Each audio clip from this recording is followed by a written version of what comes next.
Queridos irmãos e amigos, muito boa noite.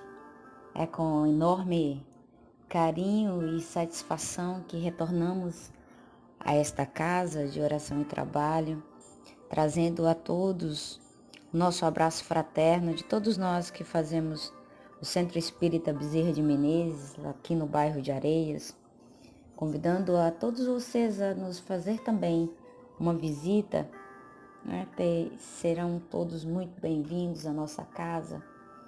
O tema que nos foi proposto para a reflexão da noite de hoje é um tema bastante desafiador e exige de nós uma alta dose de bom senso. É sempre um desafio trazer as falas e ensinamentos de Jesus para a nossa vivência atual. Mas graças à luz da doutrina espírita, temos o auxílio riquíssimo dos missionários espirituais que ajudam-nos a ampliar esse entendimento dos ensinamentos do Mestre. Esse capítulo 22, que é o capítulo do nosso estudo da noite de hoje, tem algumas particularidades interessantes. Primeiro, que ele é o capítulo mais curto do Evangelho segundo o Espiritismo, tendo apenas 2 itens de estudo, né? A indissolubilidade do casamento e o divórcio, que é o nosso assunto de hoje. E também não tem, ao final do capítulo, como é tradicional, costumeiro, as instruções dos espíritos. Sabemos que Kardec extrai dos evangelistas uma frase significativa de Jesus. Todas as frases de Jesus têm autossimbolismo, mas ele extrai uma frase, um sentido, uma expressão e vai agrupando os assuntos de maneira que todo o evangelho vai sendo embasado naquela determinada fala, né? E no capítulo 22, não separareis o que Deus juntou. Nós escutamos as expressões, às vezes, de maneira isolada, e isso nos permite um entendimento mais limitado. E o que Kardec faz com essas expressões de Jesus? Ele debulha o assunto, ele vai apresentando outras questões ou trazendo todo o contexto para dar sentido àquela frase. E assim, e ao final de cada capítulo, ele estende a pena aos espíritos que faz ali as suas considerações finais. Mas especialmente nesse capítulo, os espíritos não opinam, como se dizendo assim, resolvam vocês aí, porque isso é uma questão de vivência muito material para ser definida, né? Não cabe intervenção.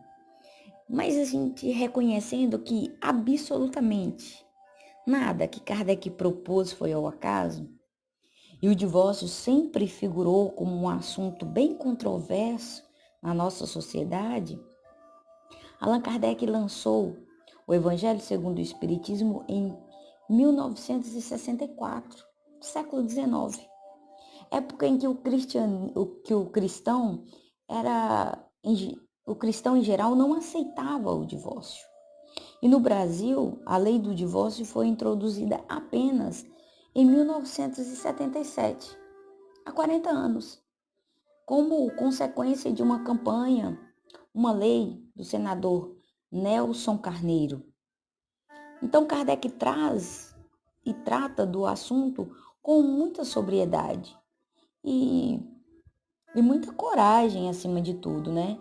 Reconhecendo que adentrava questões delicadas das tradições, que estava muito diretamente vinculada aos dogmas de cunho moral que a Igreja Católica pregava há séculos.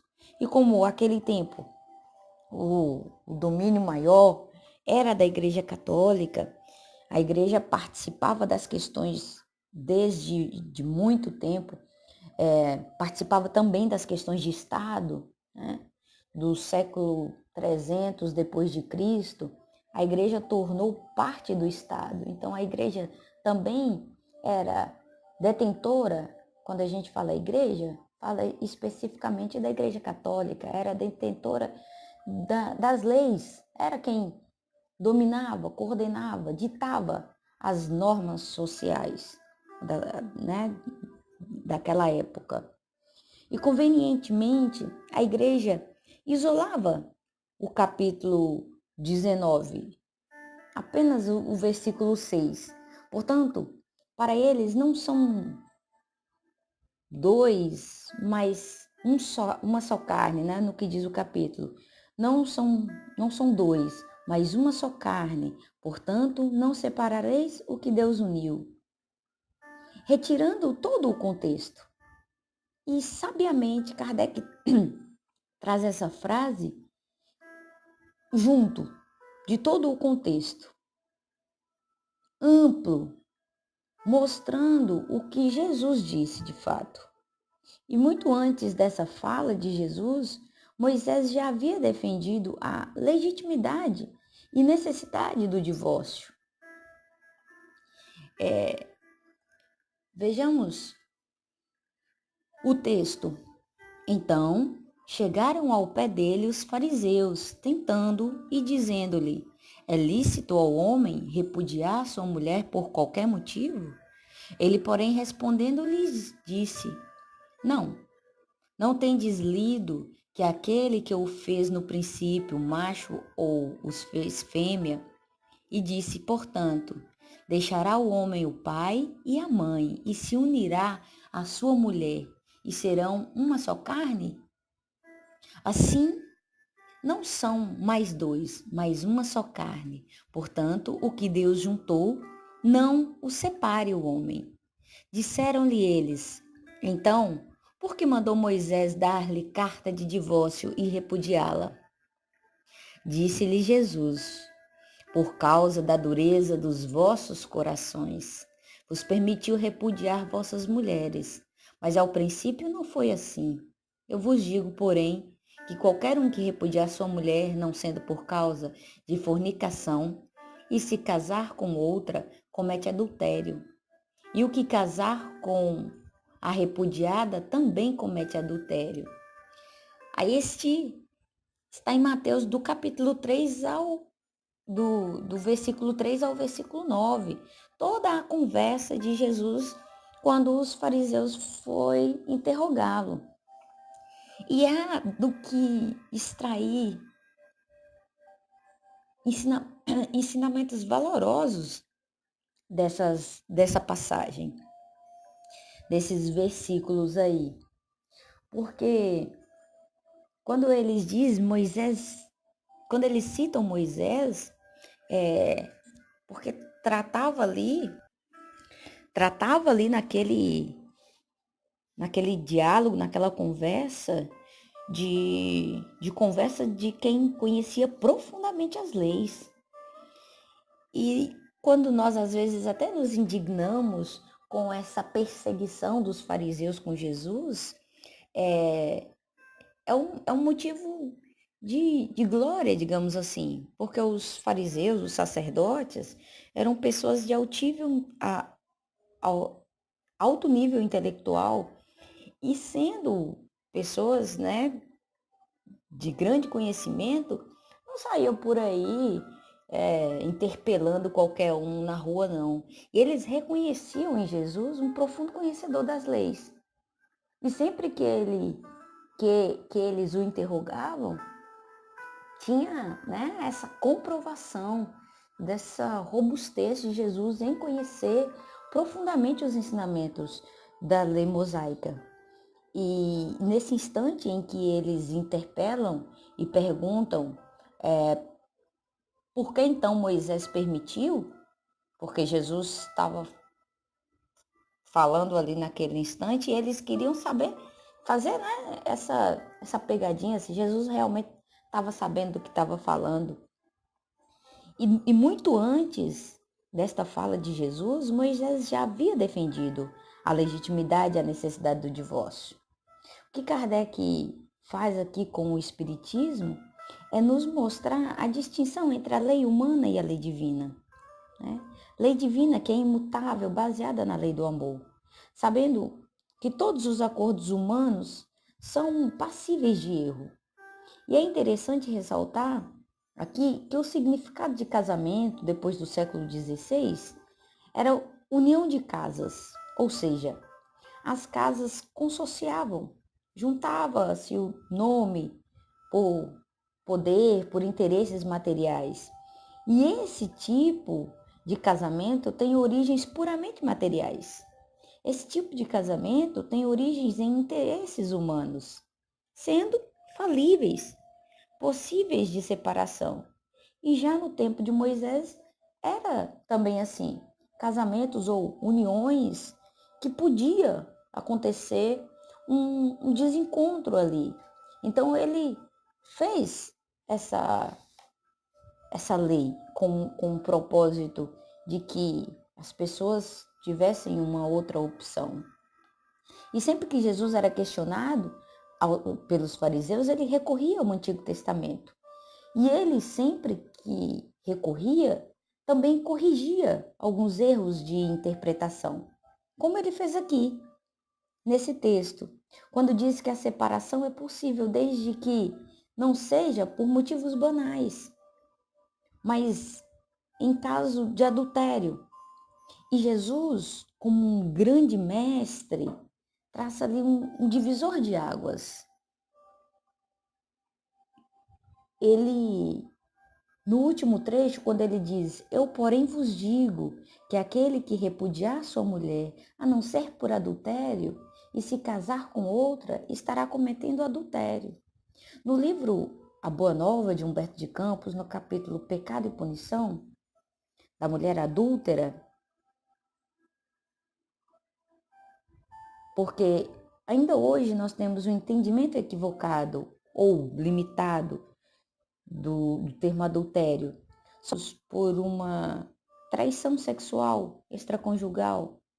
Mas Jesus evidencia no texto o entendimento muito mais amplo, incluindo a traição aos valores. E neste mesmo evento da mulher que é levada para ele, para que ele emitisse um julgamento, sendo questionado se não a apedrejaria, já que era a lei vigente, a mulher pega em adultério. Ele então pergunta pelo adúltero, porque ainda hoje na nossa sociedade, nós nos comportamos de maneira machista, atribuindo culpa apenas à mulher, na grande maioria das vezes, na maioria dos casos. Qualquer erro ou equívoco do casamento, da parte do homem, é comum, é da natureza, mas em contrapartida, tendo feito a mulher a mesma prática do homem, é um absurdo. Ela desonrou o casamento, desonrou a casa. Há não muito tempo atrás, era lícito que o marido, tendo a esposa cometido adultério, ele não estava mais no apedrejamento, mas estava numa crueldade de igual tamanho, porque não tinha nenhuma penalidade se ele matasse a mulher por ela ter o traído, porque ele estava ali usando do direito de lavar a sua honra. Vejamos que absurdo.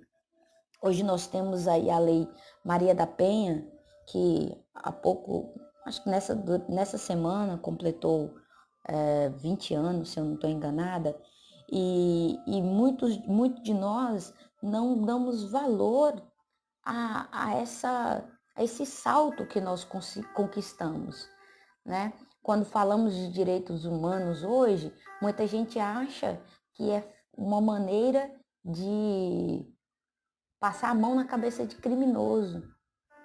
É uma lei que abranda o bandido. Quando, na verdade, os direitos humanos veio para humanizar as relações extremas, né? Para criar algum equilíbrio, se assim podemos dizer, entre os conflitos de ideias, de religião, de guerra entre países. Antes disso, salve-se quem puder. Não tinha nenhum critério as relações entre países, né? Nós vimos o que houve com o absurdo do nazismo, e hoje há uma forma mais branda. Então nós, enquanto humanidade, estamos caminhando, porque nós estamos rumo ao mundo regenerado. Então é preciso evoluir nesse sentido.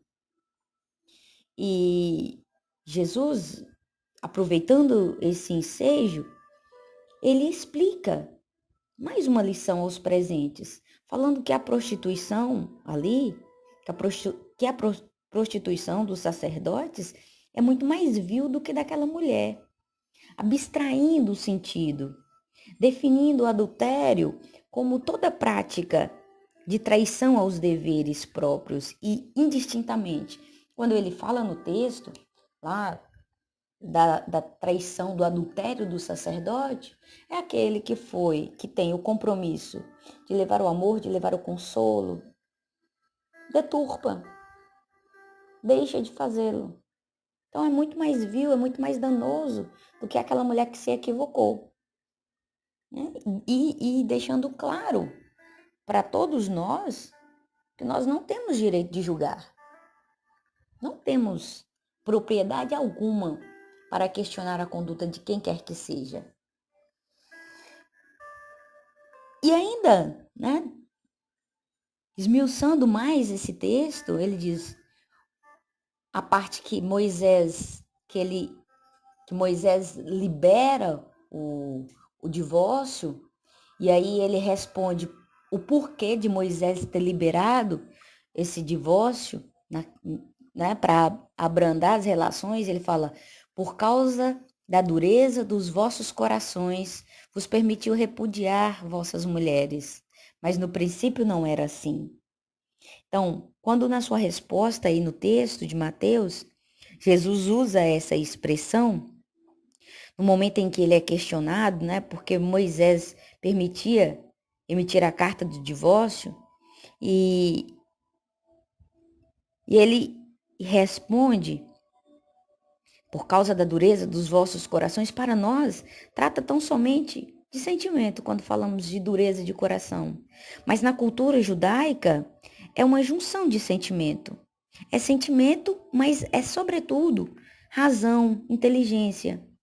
Sendo aquele que é duro de coração, o que tem dificuldade de entender as consequências de suas escolhas e ações, tomando atitudes inconsequentes. E o que a doutrina traz para nós é a responsabilidade dos nossos atos. Veja que nós estamos o tempo todo indo de Jesus a Moisés e voltando para a doutrina com um passeio único. E aí, quando Moisés permite que o divórcio seja uma concessão e que Jesus atribui sendo pela dureza dos nossos corações, é pela nossa falta de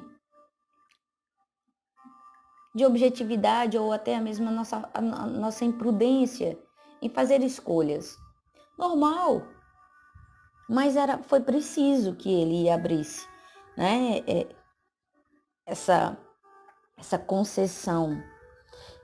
Nós temos a tendência de olhar com certo desprezo ou indiferença as leis de Moisés e ignoramos os ricos ensinamentos do Antigo Testamento.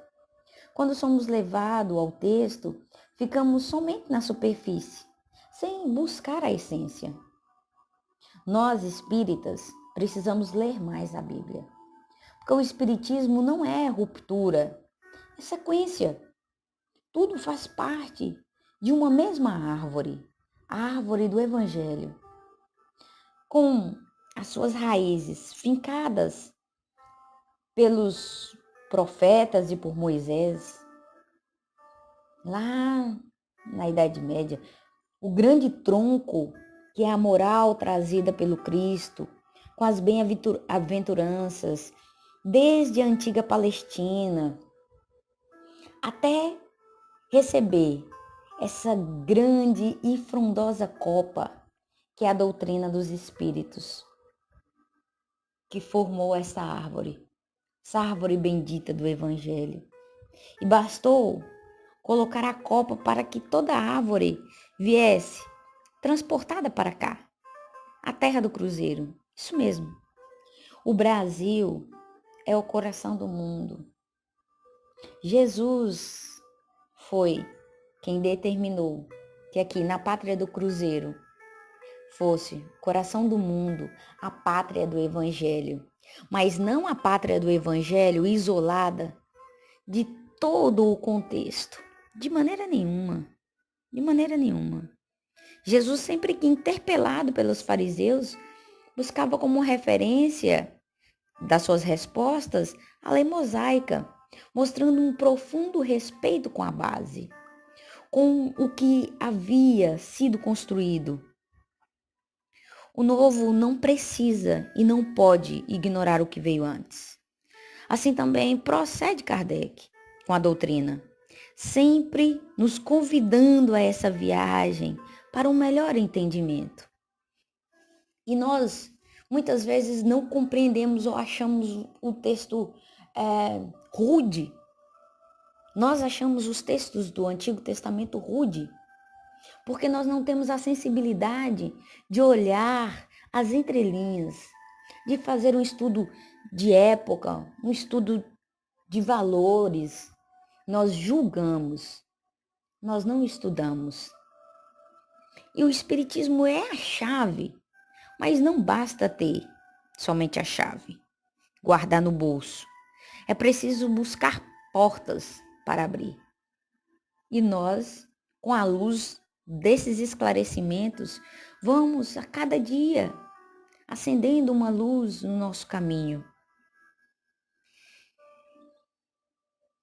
E muitos pontos do Evangelho, da Bíblia e dos autores sacros em geral, só são ininteligíveis, parecendo alguns até irracionais, por falta da chave que faculte se lhes aprenda o verdadeiro sentido. Essa chave está completa no Espiritismo. Kardec colocou isso logo na introdução do Evangelho, fazendo a gente ter ali o entendimento ou dando uma sacudida de que a gente não vai entender nem o Evangelho segundo o Espiritismo, por mais que facilite o entendimento.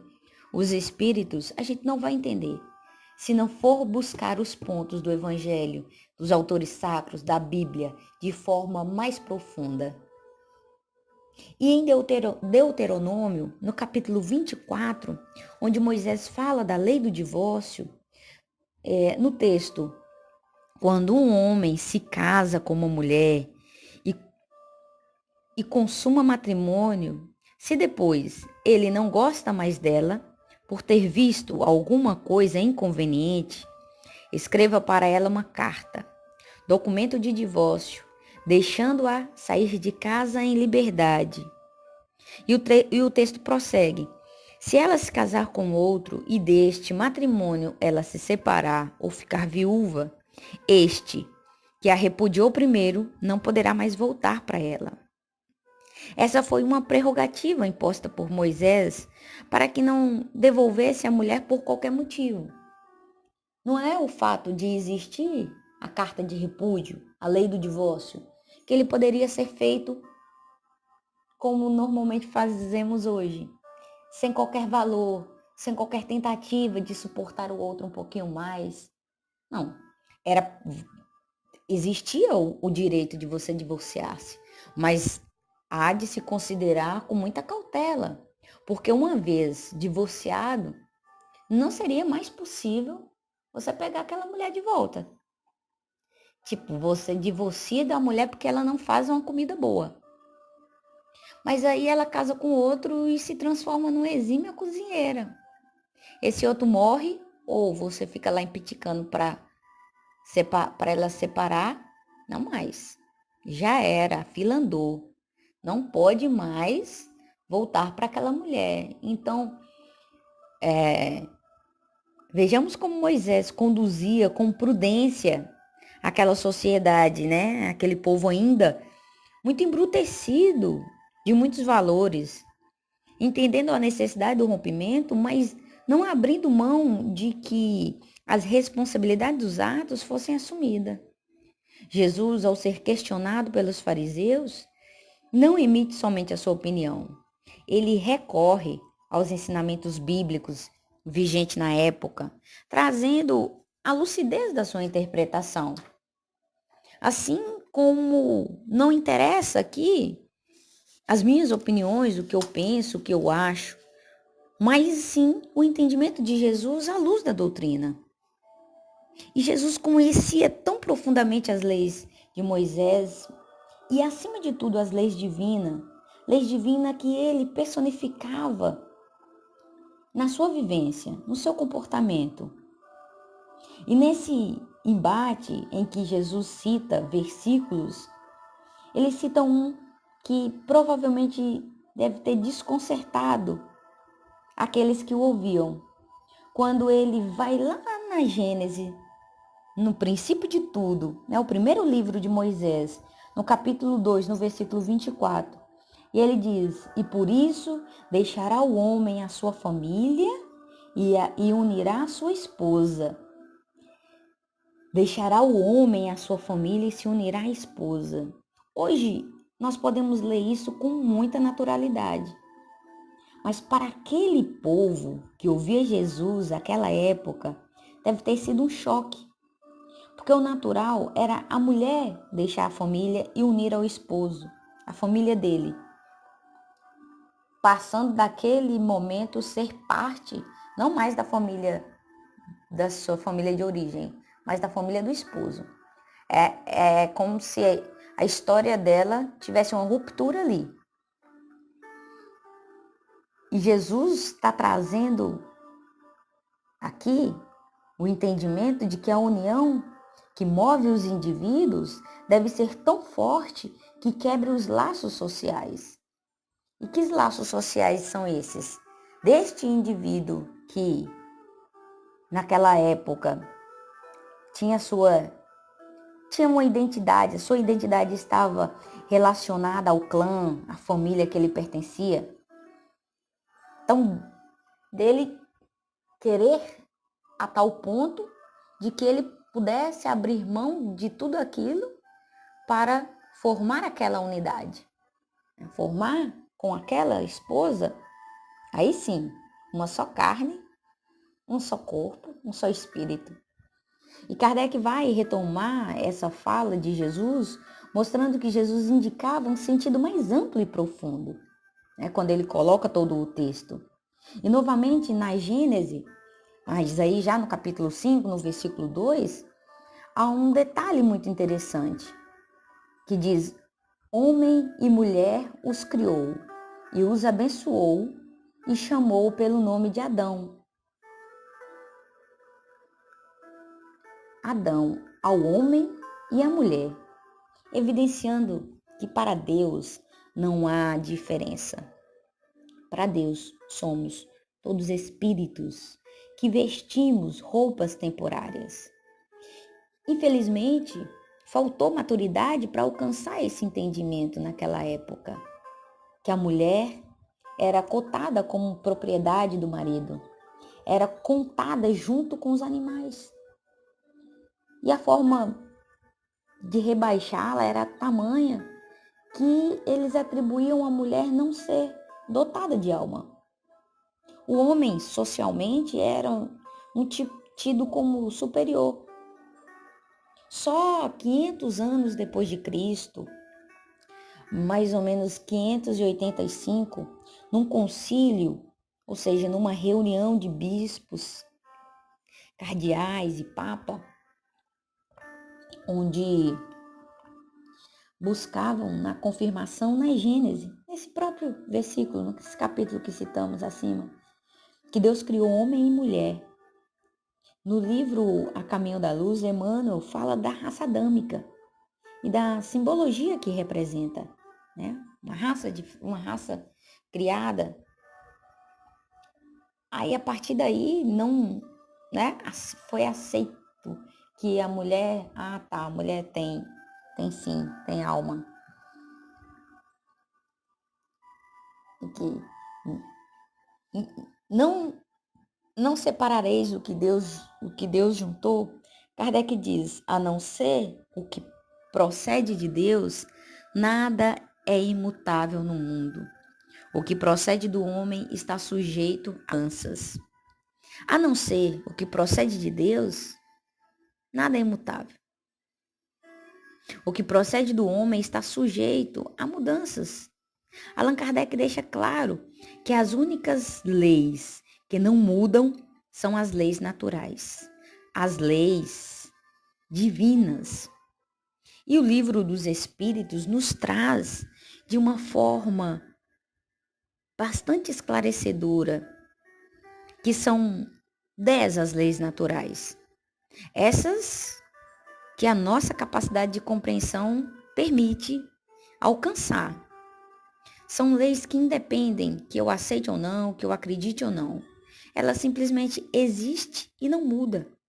Diferente das leis que procedem do homem, que está sujeito à mudança. Porque o homem é espírito em evolução. O ser humano está em constante mudança. Ele muda e as leis mudam de acordo à sua vivência, às necessidades sociais e culturais. O homem, ainda um ser primitivo, começou a buscar a família por um instinto natural, de preservação, de procriação. Depois começou a perceber que, em conjunto, quando ele tinha um grupo maior, ele possuía mais força. Daí começaram a se agrupar em clãs, em tribos, para conseguir com essa união conquistas de território e mais comida para sobreviver às intempéries. Então, a partir do momento em que o homem vai evoluindo, deixando de lado o instinto e se basear na razão, ele começa a ver a importância dos laços consanguíneos da família. Começa a se inserir, um sentimento que até então era novo para o homem, que é o sentimento do amor. Ainda não o amor pleno, né? Mas o sentimento de querer bem ao outro, de proteger com carinho e cuidado. E a partir desse momento que o sentimento evolui, o homem também dá um grande passo na questão evolutiva, com as necessidades de criar laços afetivos, compreendendo melhor a família. E Deus, ao proporcionar a evolução desses seres humanos, não foi com o objetivo único de procriação ou a união dos sexos, com a finalidade somente de reprodução. O projeto de família de Deus é muito maior. É a união das almas, não apenas a união dos corpos. Deus deseja que nós nos interrelacionemos uns com os outros, que consigamos progredir infinitamente. Isso seria a afinidade espiritual. Na palavra do apóstolo João, ele destaca: Deus é amor. E quando duas almas afins encontram, não alma gêmea, como canta Fábio Júnior, porque nós somos únicos e indivisíveis, conforme a questão 137 do Livro dos Espíritos, que pergunta se uma alma pode habitar dois corpos. Os espíritos categoricamente respondem não. Somos indivisíveis, a alma, o espírito é indivisível, né? Não habita dois corpos. Então, mas o cumprimento da lei do amor na sua mais profunda acepção, quando esses dois espíritos se unem para um só ideal, com o objetivo de progredir, de evoluir perante as leis de evolução, as leis de amor, Quando alcançamos nas relações esse estágio, podemos afirmar que as coisas do mundo, externas, já não serão mais capazes de romper esse laço que o divino uniu. O divino o quê? O amor, a lei do amor, que é a lei divina. Então, aí sim, o que Deus uniu, homem algum conseguirá separar. Nem o tempo, nem o espaço, nem dimensões diferentes conseguirá separar. Hoje, a nossa sociedade é povoada por uma grande diversidade de formato de famílias. Seres que se unem com vários objetivos. E nenhum de nós possuímos uma procuração de Deus para apontar certo ou errado. O Espiritismo não vem incentivar o divórcio, mas sim torná-lo claro, uma vez que o próprio Moisés previa sua legalidade para ajustes sociais, mas deixava claro que era preciso também responsabilizar, né? Estamos com a família que precisamos para evoluir. No plano reencarnatório, nós programamos esses encontros com o compromisso de vencer as provas. Mas aqui, mergulhados na matéria, muitas vezes falta-nos maturidade e não damos conta de quitar o débito. Mas se as leis humanas nos permitem negociar, renegociar uma dívida, estendendo para mais adiante o pagamento, imaginemos Deus, o Pai de infinita bondade e amor, Ele também nos concederá essa prorrogação, né? O adiamento desse pagamento, desses encontros evolutivos, sendo no momento preferível o divórcio do que a convivência imposta a todo custo, no limite do desrespeito, endividando ainda mais, né, as nossas cargas. Sejamos nós portadores do amor de Deus, sem censura ou crítica aos irmãos. Conforme asseverou Cristo, o amor cobre uma multidão de pecado. Que nós tenhamos a serenidade de acompanhar as leis humanas com a brandura das leis divinas, entendendo que a nossa sociedade avança palmo a palmo, um coração por vez. Estamos em vários estágios diferentes de evolução, embora todos estagiando na mesma escola chamada Planeta Terra. Mas uns estão próximos a concluir, outros estão quase sendo jubilados. Mas o importante é que uma das leis que move e é imutável é a lei do progresso e a lei da evolução. Todos nós seremos impulsionados a evoluir ao progresso, cedo ou tarde. Que no nosso coração seja sempre um terreno fértil do amor, da brandura, do respeito, da paciência para com nosso companheiro. É melhor esperar agora, com dificuldade. Isso a doutrina espírita também nos traz. A necessidade de ter para com o outro a paciência, a tolerância. Porque nós estamos sempre procurando o par perfeito. Mas será que nós somos perfeitos para exigir a perfeição do nosso companheiro, da nossa companheira? É importante essa reflexão honesta. Buscar um companheiro ideal, não sendo o ideal de companheiro para ninguém. Reconhecer as nossas limitações é uma forma de humildade, mas não de comodismo. Sejamos sempre nós portadores do amor, da paz, da serenidade. Que Jesus continue a nos amparar e ser nosso guia, hoje, agora e sempre. Muita paz a todos.